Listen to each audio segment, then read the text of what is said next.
Coming in at number 56 in our top 100 video game list of all time is one of Scott Jones' personal favorites, Ninja Gaiden. This is the game series, of course, led by Tomonobu Itagaki when he was with Tecmo, and now he was unceremoniously moved from Tecmo and Team Ninja, which is kind of weird. Now let's travel back to 2004. I was looking for a challenge, and boy, did I find one with this game. I sat down, I started playing, I kept playing.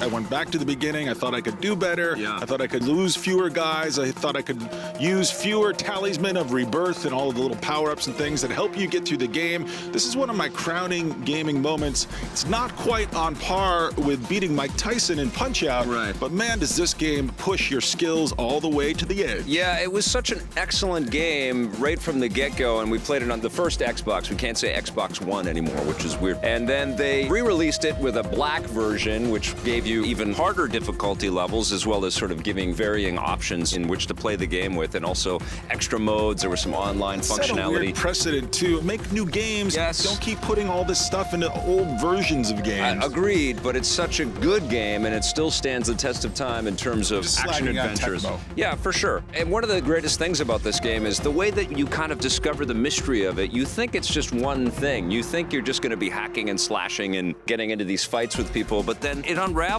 The world opens up, and there's all kinds of exploration as part of this. It seems I have greatly overestimated you. There's lots of great physicality with Ryu Hayabusa. You're able to go in all kinds of places. And then they add in all of this crazy nonsense that sort of takes you all over. You're in future world, you're in a blimp, you're flying for a bit. I mean, it's just incredible, the imagination on display in this game. And it is those flights of fancy. It's the surrealness of the game that really makes it lift off. I mean, it doesn't make any sense. It doesn't make a lick of sense at all.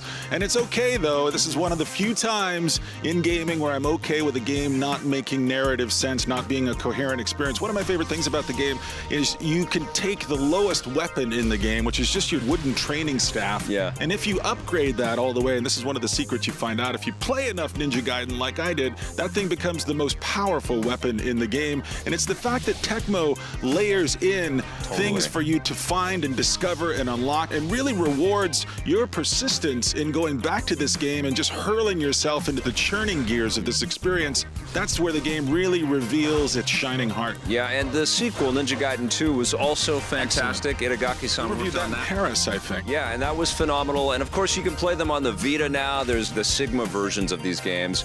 They're also on the PlayStation 3. It's taking a dip. They're on the 360. 2 was the peak, and then ever since then, all of these new versions, and the Wii U version and the weird version, we're putting gore in, we're taking gore out. Like, stop around, go back to the core that worked the best and leave it alone. What he means to say, without all of this anger, is that 1 and 2 were the best.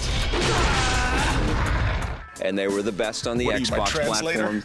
But you can still play the third one if you get past those first two, and it's okay. Pretty bad. And you can still go back to the old NES games and sort of see the roots of this series, but really, when we're talking about Ninja Gaiden as a franchise, we mean 1 and we mean 2, and here's a look back at some reviews. Who likes ninjas? I like ninjas. You like ninjas? No. We've got Ninja Gaiden from Tecmo for the Xbox. What did you think of Ninja Gaiden's visuals? Well, I mean, they're excellent. I mean, this is the team that did Dead or Alive, Extreme Beach Volleyball There team. are no ninja volleyball girls in which this is a game. crying shame. But it does have incredible environments. We're talking leaves falling. Rocks. We've got birds flying overhead. Dirt. I love the swimming effects when the ninja jumps into the water. Well, you know, Ninja Gaiden has a lot of elements that Prince of Persia had in it. Yes, it does. Running on walls, swinging on poles. It's almost like this kind of stuff is going to start to become standard. This is our little postcard from Paris, is what we're calling this show. It is a postcard from Paris. Yeah.